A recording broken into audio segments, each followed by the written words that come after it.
നമ്മുടെ ക്രിസ്മസ് ദിനങ്ങൾ വന്നെത്തിയിട്ടോ. ഇതാ അപ്പുറത്തെ വീട്ടിലെ കുട്ടികൾ കളിയും ചിരിയും ഒക്കെ ആയിട്ട് പോകുന്നു. രാവിലെ തന്നെ ഒരു തണ്ണിമത്തൻ ജ്യൂസ് ഉണ്ടാക്കി കുടിച്ചു. അപ്പം പകലിറങ്ങുന്ന ഒരു ക്രിസ്മസ് അപ്പൂപ്പനുണ്ട് ഞങ്ങളുടെ. ആ ക്രിസ്മസ് അപ്പൂപ്പന് ഇതാ വന്നുകൊണ്ടിരിക്കുന്നു.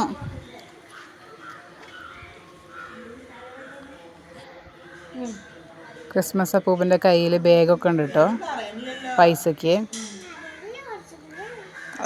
ഇനി കാണിക്കാൻ പോകുന്നത് ഞങ്ങൾ വീടും പരിസരങ്ങളാണ്, വില്ലകളാണ് അവിടെ. ഈ വില്ലയിലാണ് ഞങ്ങൾ താമസിക്കുന്നത്. അയൽവാസിയാണത്. ഞങ്ങൾ അപ്പുറത്തെ വീട്ടിലെ വില്ലകളാണത്. എല്ലാ വില്ലകളും അടുത്തടുത്തായിട്ട് തന്നെ വരുന്നത്. ഞങ്ങൾ വീടിൻ്റെ തൊട്ടപ്പുറത്തെ വീട്ടിലെ ക്രിസ്മസ് ഒരുക്കങ്ങളാണ്, പുൽക്കൂട് ഒരുക്കുകയാണ് കാണുന്നത്. ഞങ്ങൾക്ക് ഇപ്രാവശ്യത്തെ ക്രിസ്മസ് ഇല്ല, അതുകൊണ്ട് ഒരുക്കങ്ങളുണ്ടായിട്ടില്ല അധികം. അങ്ങനെ രാത്രി ആകുമ്പോൾ നല്ല രസമായിരിക്കും, ലൈറ്റ് അറേഞ്ച്മെൻറ്റ്സ് ഒക്കെ ആയിട്ട്. രാത്രി അത് അടുത്ത വീഡിയോയിൽ കാണിക്കാം കേട്ടോ. ചെറിയൊരു പക്ഷിക്കുട്ടികളുണ്ട് അവിടെ.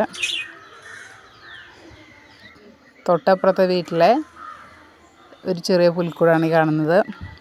ഞാൻ ഈ പറയാൻ പോകുന്ന മെയിനായിട്ടുള്ള കാര്യം ഒരു ഡിപ്പോസിറ്റിൻ്റെ കാര്യത്തെക്കുറിച്ചിട്ടാണ്. ഇത് കാനറ ബാങ്കിലെ ഒരു പുതിയ സ്കീമുണ്ട്. അതായത് 5100 രൂപ അല്ലെങ്കിൽ 30,000, 90,000 എന്നിവയ്ക്ക് ചേർത്ത് നമ്മൾ സ്കീം തുടങ്ങിക്കഴിഞ്ഞാൽ, അതായത് നമുക്ക് ക്യാൻസർ അങ്ങനെ ബാധിച്ചു കഴിഞ്ഞാൽ 3 ലക്ഷം രൂപ വരെ കിട്ടും. അത് 5000-ൻ്റെ സ്കീം ചേരുകയാണെങ്കിൽ 3 ലക്ഷം കിട്ടും. അതിൽ കൂടുതൽ എമൗണ്ടിൻ്റെ ആണെങ്കിൽ കൂടുതൽ എമൗണ്ടിൻ്റെ സ്കീമായിരിക്കും കിട്ടുക. ആക്സിഡൻറ്റ് പറ്റിക്കഴിഞ്ഞാലും നമുക്ക് 5000-ൻ്റെ സ്കീം ചേർന്നാൽ 2 ലക്ഷം രൂപ കിട്ടും.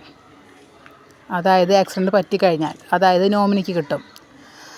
അപ്പോൾ നമുക്ക് അർബുദം വരാതിരിക്കുക എന്നുള്ളതല്ലേ നമ്മൾ പ്രാർത്ഥിക്കേണ്ടത്. അതിന് ജൈവ പച്ചക്കറികൾ നമ്മൾ കഴിക്കേണ്ടതാണ്. എൻ്റെ പറമ്പിൽ ഞാൻ ഉണ്ടാക്കിയ പച്ചക്കറികളാണ് കാണുന്നത്. അപ്പോൾ ഈ സ്കീമൊന്ന് എല്ലാവരും ശ്രദ്ധിക്കുക.